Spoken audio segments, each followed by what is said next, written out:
जय हिंद. सर्व विद्यार्थी मित्रांचं स्वागत आहे आपल्या स्पीकर मराठी सरळ सेवा भरती या YouTube चॅनलवर. मी नीता घुले पानसरे तुमचं पुन्हा एकदा मनपूर्वक स्वागत करते.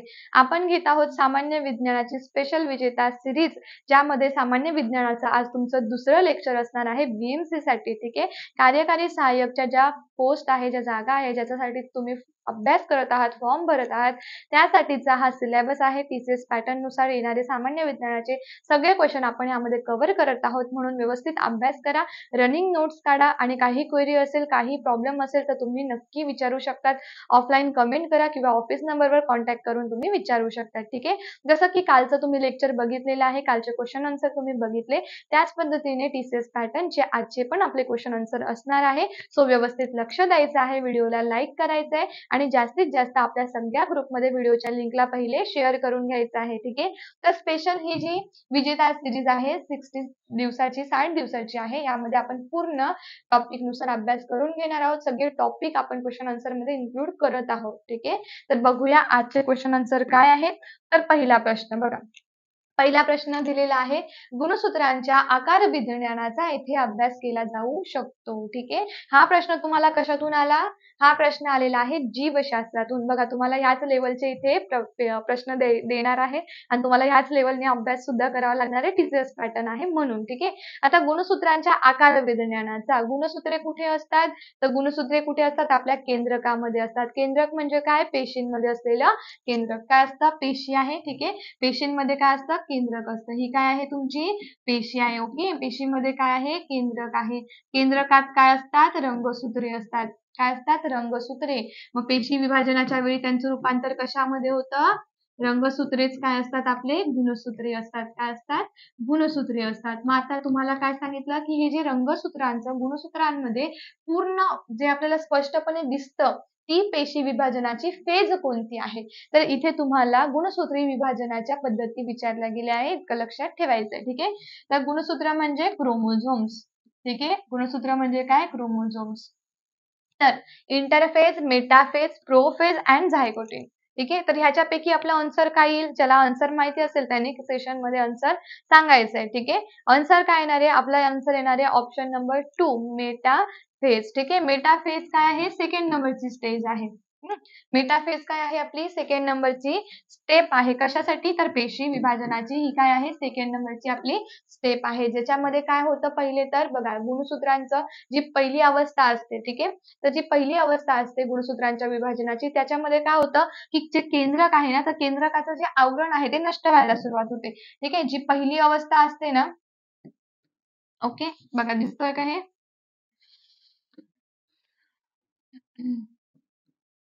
ठीक. ओके. हे बघा, पहिल्या अवस्थेमध्ये काय होणार? केंद्रक आहे ना, केंद्रकाचं जे आवरण आहे, आउटर मोस्ट लेअर आहे, हा काय होणार? नष्ट होणार. काय होणार? नष्ट होणार गुणसूत्रांचं विभाजन करताना. मग दुसरी अवस्था कोणती आहे? दुसरी स्टेज कोणती आहे? मेटाफेज, ज्याला काय म्हटलं जातं? मध्य अवस्था म्हटलं जातं. मग ह्या मेटाफेज मध्ये काय होणार? हे जे पूर्ण जे आवरण आहे ना, हे पूर्ण नष्ट होऊन जाणार. काय होणार? पूर्ण नष्ट होणार. आणि जे गुणसूत्र आहे तुमचे, ते गुणसूत्र तुम्हाला कसे दिसणार? म्हणजे फोल्डिंग सकट दिसणार. जी फोल्डिंग आहे त्या फोल्डिंग सकट तुम्हाला गुणसूत्रे पूर्ण प्रॉपर क्लिअर दिसणार. मग गुणसूत्रे ज्याच्यामध्ये तुम्हाला पूर्ण दिसत आहे, त्यांचा आकार दिसत आहे, तेच काय आहे? त्याच्यातच गुणसूत्रांचा तुम्ही अभ्यास करू शकता. मग ती स्टेज कोणती आहे? मेटाफेजची स्टेज आहे. ठीक आहे. कळलंय सर्वांना? तर जाऊया आता आपल्या पुढच्या प्रश्नावर. तर पुढचा प्रश्न बघा, मानवी पेशीमध्ये गुणसूत्रांची, बघा, मानवी पेशीमध्ये किती गुणसूत्र असतात? आता मानवी पेशीमध्ये किती गुणसूत्र असणार आहे? 6 असतात, 26 असतात, 46 असतात की 66 असतात? एकदम बेसिक क्वेश्चन आहे, पण हा क्वेश्चन तुम्हाला नेहमी विचारला जातो TCS ने. प्रश्न बघा, जे प्रश्न तुम्हाला नेहमी सतत विचारले गेलेले आहेत ना, पहिले आपण त्या प्रश्नांचाच अभ्यास करून घेणार आहोत. ठीक आहे. बेसिकने सुरुवात करणार आहोत, जेणेकरून तुम्हालाही जास्त अवघड नको जायला. ओके. मानवी पेशीमध्ये गुणसूत्रांची संख्या, आय होप सगळ्यांनाच माहिती असेल, किती असते? 46. किती असते? 46 असते ना. किती गुणसूत्र असतात? 46. ठीक आहे. बघा, पूर्ण ही पेशी आहे, गुणसूत्रांची संख्या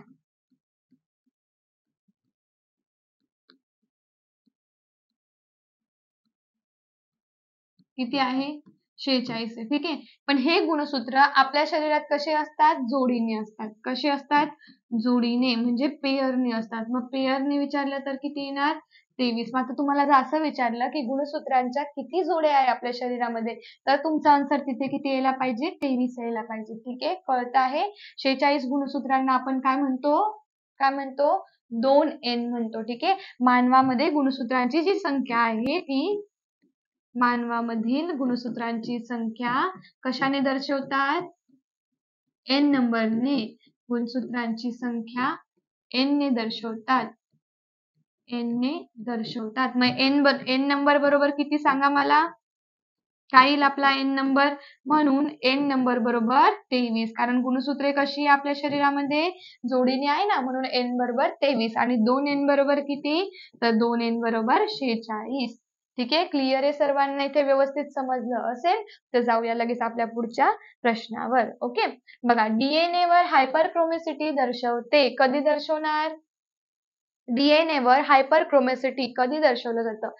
सीजीएल मध्ये सुद्धा हे प्रश्न विचारले जातात. ठीक आहे, त्याच्यानंतर रेल्वेमध्येही विचारले जातात आणि टीसीएस पॅटर्न नुसार तुम्हाला सामान्य विज्ञानाची लेवल थोडी जास्त असते प्रश्नांची, पण घाबरून जायचं काम नाही, सिलेबस सगळा तोच आहे. ठीक आहे, थोडंसं लेवल जास्त आहे, पण तुम्ही सर्व हुशार विद्यार्थी आहे, तर तुम्ही काही टेन्शन घेऊ नका, एकदम छान पेपर तुम्हाला जाईल. ओके, तर डीएनए वर हायपरक्रोमेसिटी कधी दर्शवली जाणार? डीएनए ला गरम केल्यावर, स्फटिकीकरण त्याचं केल्यानंतर, थंड केल्यानंतर, प्रतिकृती केल्यानंतर. तर हायपरक्रोमेसिटीचा अर्थ काय होतो की जेव्हा डीएनए जो आपला कसा आहे, डबल स्टँडर्ड आहे ना, डीएनए कसा आहे आपला? डबल हेलिकल मॉडेल आहे डीएनएचं. बघा, डीएनए कसा आहे आपला? याला काय बोलणार? Double standard. ओके, मग आता डबल स्टँडर्ड आहे, तर ह्या ना एका बॉन्डनी, इथे काय आहे? बॉन्डनी अटॅच आहे. काय आहे? बॉन्डनी काय आहे? अटॅच आहे. ठीक आहे, मग आता ज्या बॉन्डनी अटॅच आहे त्या बॉन्डचं नाव काय आहे? हायड्रोजन. ठीक आहे, कोणत्या बॉन्डने अटॅच आहे डीएनए? हायड्रोजन बॉन्डनी अटॅच आहे. डीएनए वरती कोणते नायट्रोजन बेस असतात? ऍडेनिन, सायटोसिन, गॉनिन अँड थायमिन. हे काय आहे? डीएनए वरचे काय आहे? नायट्रोजन बेस आहे. चला मी इथे लिहून देते तुम्हाला. ऍडेनिन, सायटोसिन, गॉनिन अँड थायमिन. हा जो डीएनए आहे तो एकमेकांना काय असतो? पॅरलल टू इच अदर, एकमेकांना पॅरलल असतो. असा कॉईल मध्ये जर लिहिला आणि तुम्ही जर इकडे स्पष्ट असा केला, ठीक आहे, तर जो हा डीएनए आहे इथे जर 3 एंड असेल तर इथे किती असणार आहे? इथे असणार आहे 5 एंड. इथे असणार आहे 5, तर इथे असणार आहे 3 एंड. म्हणजे डीएनएचा समजा इकडे 3 एंड आहे तर इकडे येणार 5, कारण एकमेकांना काय आहे? पॅरलल आहे, समांतर आहे. ठीक आहे, मग आता हायपरक्रोमेसिटीचा अर्थ काय होतो की हे जे डबल स्टँडर्ड डीएनए आहे हा हायड्रोजन बॉन्डने काय केलेला आहे? अटॅच केलेला आहे.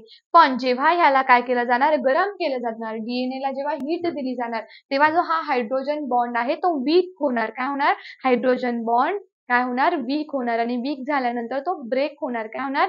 वीक झाल्यानंतर हायड्रोजन बॉन्ड सेपरेट होणार, म्हणजे काय होणार? ब्रेक होणार. मग डबल स्टँडर्ड डीएनएचं सिंगल स्टँडर्ड मध्ये कन्व्हर्जन करण्याला काय म्हणतात? डीएनएची हायपरक्रोमेसिटी दर्शवणे. काय म्हणतात? डीएनएची हायपरक्रोमेसिटी दर्शवणे. जसा हा डबल स्टँडर्ड होता, इकडे सिंगल स्टँड मध्ये झाला बघा. ठीक आहे, याला काय दिली आपण? इथे काय दिली? समजा इथे काय दिलेलं आहे? आपण हीट अप्लाय केली. काय केलं? हीट दिली, उष्णता दिली. मग इथे बघ, ऍडेनिन, सायटोसिन, गॉनिन अँड थायमिन काय आहे? नायट्रोजन बेस आहे डीएनए वर. पण याचे डबल स्टँडर्डचा काय झाला? सिंगल स्टँडर्ड झाला. म्हणजे डीएनए वर काय झालं? हायपरक्रोमेसिटी दर्शवली गेली. मग ऑप्शन नंबर काय करेक्ट येणार आपल्याला? हीट केलं ना, म्हणजे काय? डीएनए ला काय केलं तुम्ही? गरम केलं. ठीक आहे, म्हणजे पर्याय नंबर काय येणार? योग्य 1 आपला येणार योग्य. ठीक आहे, कळतंय? ठीक आहे, समजतंय सर्वांना? आय होप तुम्हाला खूप छान क्वेश्चन आन्सर समजत असतील, प्रॉपर तुमच्यापर्यंत पोहोचत असतील. आणि जे मी लिहिते आहे, ठीक आहे, तुम्हाला शिकवत असताना जे बोर्डवर लिहिलं जात आहे ते रनिंग नोट्स मध्ये काढायला सुरुवात करा, जेणेकरून पुन्हा तुम्ही जेव्हा रिवाइज कराल तेव्हा तुम्हाला जास्त काही इकडे तिकडे बघावं लागणार नाही. तुमच्या नोट्स तुमच्याकडे स्वतः तयार असतील. ठीक आहे, तर जाऊया पुढच्या प्रश्नावर. ज्यांनी लाईक केलं नाही, जे फक्त बघतातच आहे, त्यांनी पटकन लाईक करून घ्यायचे सेशनला. ठीक आहे, बघा, डीएनए ची दुहेरी हेलिकल रचना कोणी शोधली? जसं की मी तुम्हाला सांगितलं ना, डीएनए कसा आहे आपला? Double standard. डीएनए कसा आहे आपला? डबल स्टँडर्ड आहे ना. मग आता हा जो डबल स्टँडर्ड आहे, जसं मी इथे लिहून देते परत आता. ओके, हा जो डबल स्टँडर्ड आहे हा कोणी शोधून काढला? डीएनए. डीएनएचा फुल फॉर्म काय? डीऑक्सिरायबोन्यूक्लिक ऍसिड. कोणी शोधले याचा डबल हेलिकल मॉडेल? शोधला आहे वॉटसन अँड ग्रीक या सायंटिस्टने. कोणी? वॉटसन अँड ग्रीक ह्या सायंटिस्टने. हा कॉमन प्रश्न होता. ओके, समजतंय सर्वांना व्यवस्थित? वॉटसन अँड ग्रीक ह्या सायंटिस्टने काय केलं होतं, डीएनएचा जो डबल स्टँडर्ड डीएनए आहे हा शोधला होता. आणि फ्रेडरिक मिशर यांनी काय केलंय, डीएनएचा शोध लावलाय. दोघं वेगवेगळे, नाही तर तुम्ही फ्रेडरिक मिशर लिहून टाका. तसं करायचं नाही. फ्रेडरिक मिशर यांनी काय केलेलं आहे, डीएनए ला शोधलं आहे, डीएनएचा शोध लावलाय. पण डीएनए हा डबल स्टँडर्ड आहे. हे कोणी शोधलं? वॉटसन अँड ग्रीक या शास्त्रज्ञांनी. कळतंय सर्वांना? तर जायचं पुढच्या प्रश्नावर. तर बघत आहात ना, तर लाईक करून घ्यायचंय सेशनला आणि लिंकला तुम्ही जास्तीत जास्त शेअर पण करा. करत चला लिंक शेअर. ठीक आहे, तर जाऊया पुढच्या प्रश्नावर. तर बघा, खालीलपैकी कोणता नैसर्गिक काय आहे, ज्वालारोधक आहे. ठीक आहे, आता ज्वालारोधक जो आहे नैसर्गिक, तर हा जो क्वेश्चन आहे हा आपण घेऊया लास्टला, कारण ह्यामध्ये काय करेक्शन आहे. ठीक आहे, बघा तोपर्यंत पुढचा प्रश्न बघा, त्यामध्ये जे करेक्शन आहे ते क्लिअर कट घेऊ आपण. ओके, बघा, खालीलपैकी कोणता नायट्रोजन युक्त आधार रायबोन्यूक्लिक ऍसिड मध्ये अनुपस्थित आहे. काय सांगितलेलं आहे की खालीलपैकी कोणता असा नायट्रोजन युक्त आधार आहे जो रायबोन्यूक्लिक ऍसिड मध्ये म्हणजे आरएनए मध्ये अनुपस्थित आहे. अनुपस्थित म्हणजे अबसेंट आहे. जसं आपल्यामध्ये काय आहे, डीएनए आणि आरएनए आहे. ठीक आहे, डीएनए व आरएनए. आता जो डीएनए आहे त्याच्यावरती पण नायट्रोजन बेस आहे. कोणता आहे? ऍडेनिन, सायटोसिन, गॉनिन, थायमिन. मग आरएनए मध्ये काय काय आहे सांगा बरं. मग आरएनए मध्ये काय येणार? ऍडेनिन येणार, सायटोसिन येणार, गॉनिन येणार. पण थायमिनला रिप्लेस केलेला आहे युरॅसिलने. कशाने रिप्लेस केलं गेलेलं आहे? युरॅसिलने रिप्लेस केलेलं आहे. म्हणून काय सांगितलं की कोणता नायट्रोजन युक्त आधार आरएनए वरती नाहीये. मग कोण नाहीये? बघा, सायटोसिन आहे, ऍडेनिन आहे, गॉनिन पण आहे, थायमिन आहे का? नाही. म्हणजे पर्याय नंबर कोणता बरोबर येणार आपला? पर्याय नंबर सी आपला आलेला आहे योग्य. ओके, कळत आहे? हे डीएनए चे नायट्रोजन बेस आहे आणि आरएनए मध्ये फक्त थायमिनच्या जागेवर युरॅसिल घेतलेला आहे. हा प्रश्न तुम्हाला विचारला जाईल. ओके, देन आहे पुढचा प्रश्न. बघा, आता पुढच्या प्रश्नात काय विचारलाय की युकॅरियोटिक पेशींमध्ये आरएनए चे संश्लेषण कुठे होते? आरएनएचं जे आपण बोलतो ना, आरएनए सिंथेसिस ची जी प्रक्रिया आहे ही युकॅरियोट्स जर असाल, युकॅरियोट्स अँड प्रोकॅरियोट्स, तर युकॅरियोट्स सेलमध्ये, युकॅरियोट्स पेशीमध्ये आरएनएचं संश्लेषण, ठीक आहे, आरएनए सिंथेसिस कुठे केलं जातं? आरएनए कशावर सिंथेसिस केला जातो? मायटोकॉन्ड्रिया हे पेशींचं काय आहे? ऊर्जा केंद्र आहे. सेंट्रिओल्स, नंतर रायबोझोम्स अँड केंद्रक. कुठे केलं जातं? तर आपलं आन्सर येणार आहे पर्याय नंबर 4 योग्य. केंद्रकावरती आरएनएचं काय केलं जातं? संश्लेषण केलं जातं. कारण बघा, डीएनए हा बघा इथे आहे आपला डीएनए, केंद्रकामध्ये डीएनए असतो आणि पेशी द्रव्यामध्ये आरएनए असतो. मग हे आरएनए सिंथेसिस जी प्रक्रिया आहे ती केंद्रकामध्ये केली जाते. ठीक आहे, समजलंय सर्वांना? देन पुढच्या प्रश्नावर जाऊया. पुढचा प्रश्न बघा, ही समान गुणधर्म नियंत्रित करणाऱ्या विरोधाभासी वर्णाच्या जोडीला डॅश डॅश असे म्हणतात. काय विचारलाय? प्रश्न डोक्याच्या बाहेर गेला का? तर समान गुणधर्म नियंत्रित करणाऱ्या विरोधाभासी वर्णाच्या जोडीला, ज्यांचे गुणधर्म कसे आहे? सारखे आहे. ठीक आहे, पण विरोधाभासी वर्णाची जोडी आहे. मग त्याला काय म्हणतो आपण? त्याला घटक म्हणणार, त्याला स्थान म्हणणार, त्याला ॲलील म्हणणार, त्याला वंश म्हणणार. काय म्हणणार आपण त्याला? स्थान म्हणजे लोकस. ठीक आहे, ॲलील म्हणजे काय? ॲलीलच. वंश म्हणजे काय? जेनेटिक्स. ठीक आहे, जनुके, जीन्स. तर आपण म्हणणार ॲलील्स. काय म्हणणार? ॲलील्स. तर ॲलील्स म्हणजे काय? तर बघा, आपल्यामध्ये जीन्स असतात, जनुके असतात, बरोबर. आपल्यामध्ये क्रोमोझोम आहे. क्रोमोझोम म्हणजे काय? गुणसूत्र. आपल्यामध्ये काय आहे? हे क्रोमोझोम आहे, हे गुणसूत्र आहे. ठीक आहे, आता तुम्हाला असेच याच्याने दाखवावं लागतील. हे काय आहे? आपल्यामध्ये असलेले क्रोमोझोम्स आहेत. मग आता ह्या क्रोमोझोम वरती एक काय येणार? अलील. याच्यामध्ये दोन येतात. एक कोणाकडून येतो? आईकडून येतो. आणि एक कोणाकडनं येतो? वडिलांकडनं येतो. कोणाकडनं येतो? एक आईकडनं येतो, एक वडिलांकडनं येतो. पण ते कसे दोघं?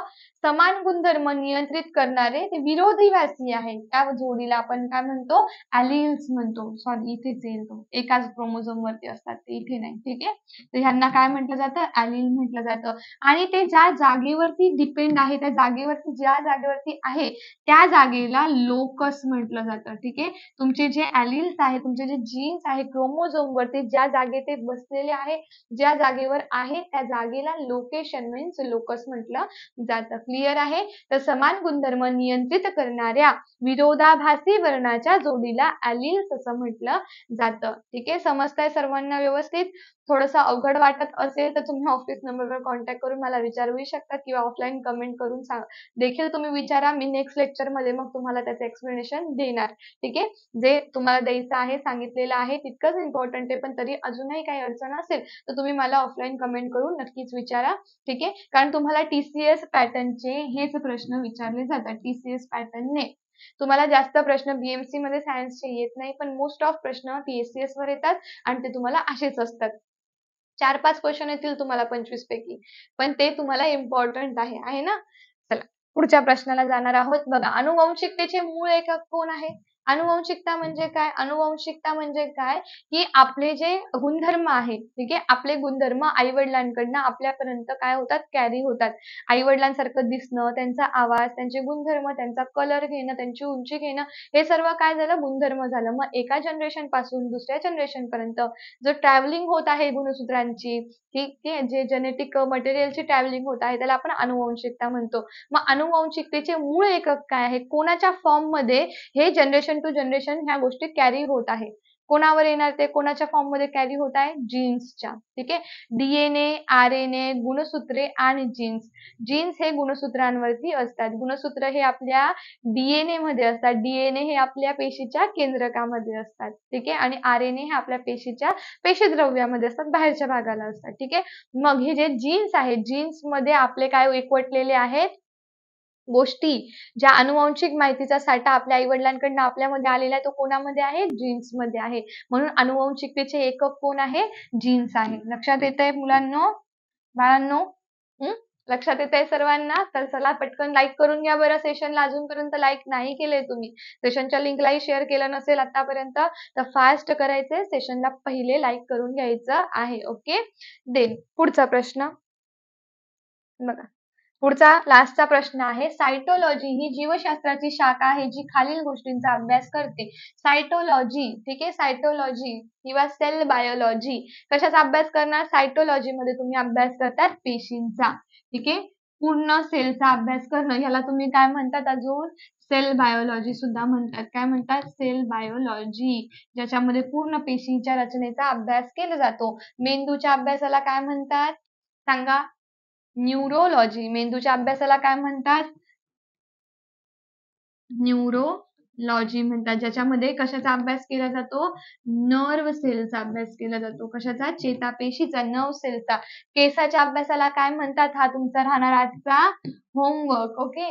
रक्ताच्या अभ्यासाला काय म्हणतात? हिमॅटोलॉजी. काय म्हणतात? हिमॅटोलॉजी. आणि रक्तभिसरणाचा शोध लावणारे सायंटिस्ट विचारलं गेलं तर काय येणार? विलियम हार्वे यांनी रक्तभिसरणाचा शोध लावला, म्हणून त्यांना फादर ऑफ अँजिओलॉजी किंवा सर्क्युलेटर म्हणून सुद्धा ओळखले जाते. ठीक आहे. हे तुमचे होते आजचे BMC चे क्वेश्चन आवडले असतील, समजले असतील तर जास्तीत जास्त सेशनला लाईक करा. जास्तीत जास्त आपल्या पूर्ण ग्रुपमध्ये सेशनच्या लिंकला शेअर करून घ्यायचं आहे.